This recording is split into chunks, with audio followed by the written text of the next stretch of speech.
You wake up suddenly to the sound of screaming outside your house. Smoke fills the air. A church bell is ringing loudly in the distance.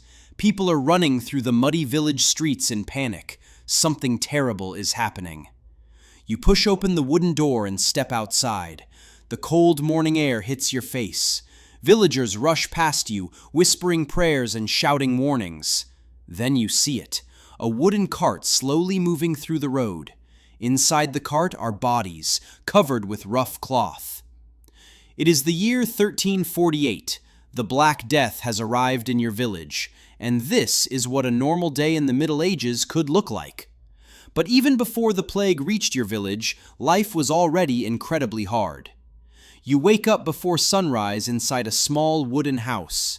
Your bed is nothing more than a pile of straw covered with a rough blanket.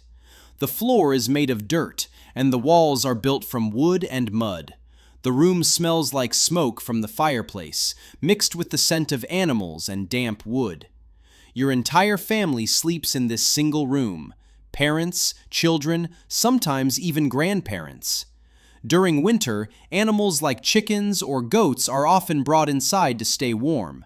Privacy does not exist here. You stretch your aching muscles and prepare for another day of work. Breakfast is simple and small. A piece of rough bread made from barley or oats. Maybe a little cheese if the family was lucky at the market. Sometimes there is thin porridge made from grains. Instead of clean water, many people drink weak ale because the brewing process makes it safer than water from the well. Nobody eats slowly. There is work to do. Outside, the village is already awake. Farmers walk down the dirt road toward their fields carrying wooden tools. A blacksmith opens his workshop and begins heating iron in a hot forge. Children carry buckets to the well to fetch water for their families. The sound of animals fills the air. Chickens cluck, dogs bark, and horses pull carts along the muddy roads. Life in the Middle Ages begins early, and it rarely slows down. Most people living in medieval Europe are peasants. That means your life revolves around one thing above all else: the land. You walk toward the fields with a wooden plow and simple iron tools. The soil is thick and difficult to turn. There are no tractors, no engines, no machines to help you. Only your hands, your back, and the strength of animals like oxen. Farming is exhausting work. You plant crops like wheat, barley, oats, and sometimes vegetables like cabbage or onions. These crops must survive storms, drought, pests, and disease. Every harvest season is a gamble. If the harvest is good, your family will have enough food to survive the winter. If the harvest is poor, hunger begins to spread through the village. Starvation is always a possibility. And even when the harvest is good, not all of it belongs to you. Part of what you grow must be given to the local lord who owns the land. This system is called feudalism. Peasants work the land, but they do not own it. The lord controls the farms, the forests, and sometimes even the mills used to grind grain into flour. In exchange, he promises protection. High on a hill near your village stands a massive stone castle. Its thick walls tower above the countryside. Narrow windows and tall towers make it look almost impossible to attack. This is where the lord lives. Inside the castle are guards, knights, servants, and supplies that could last through long sieges. Knights ride through the countryside wearing heavy armor and carrying swords and shields. They train for battle and spend their lives preparing for war. But peasants rarely see the inside of the castle walls. Your world is much smaller. By midday, the village becomes busy with activity. The blacksmith's hammer rings loudly through the air as he shapes glowing metal into tools and horseshoes. The baker works beside a large stone oven, placing loaves of bread into the heat.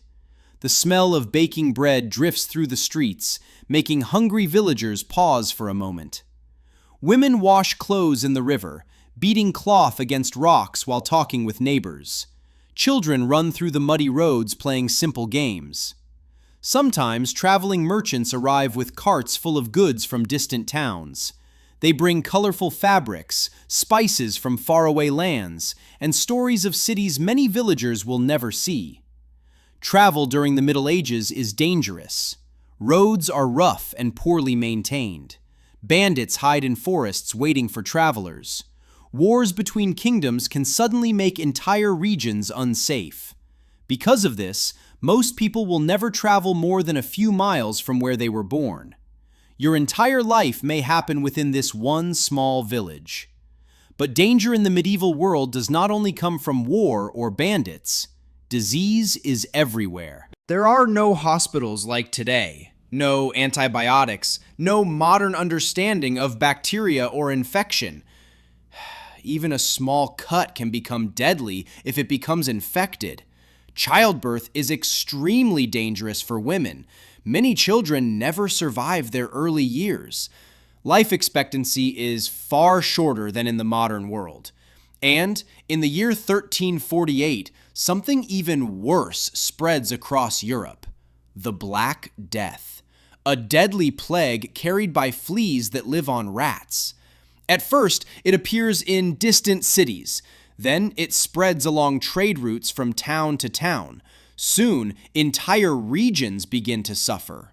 People develop fever and weakness. Painful black swellings appear on their bodies. Within days, many victims die. Entire villages are wiped out. Some cities lose half their population. People pray desperately in churches, hoping for divine protection, but no one truly understands the cause of the disease. Fear spreads faster than the plague itself. As the sun begins to set, the long day of work finally ends. Farmers leave the fields and return to their homes. The village becomes quieter as smoke rises from chimneys. Dinner is simple but important. A pot of vegetable stew cooks over the fire. Bread is shared between family members. If the family is lucky, there may be a small amount of meat or fish. After dinner, families gather around the fire to talk.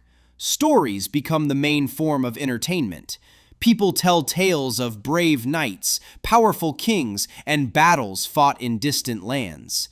For a short time, the worries of the day fade away. Eventually, darkness spreads across the village. There are no electric lights to chase away the night.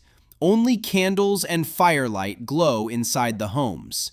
Outside, the sky fills with bright stars. You lie down again on your straw bed. Your body aches from the long day of labor. Tomorrow will likely be the same. More work in the fields, more uncertainty about the harvest, more fear of disease and hardship. But in the Middle Ages, survival itself is a victory. Now, imagine living like this every single day. No modern medicine, no electricity, no internet, just hard work, danger, and the struggle to survive. So here is the question: could you survive a day in the Middle Ages? Tell me in the comments.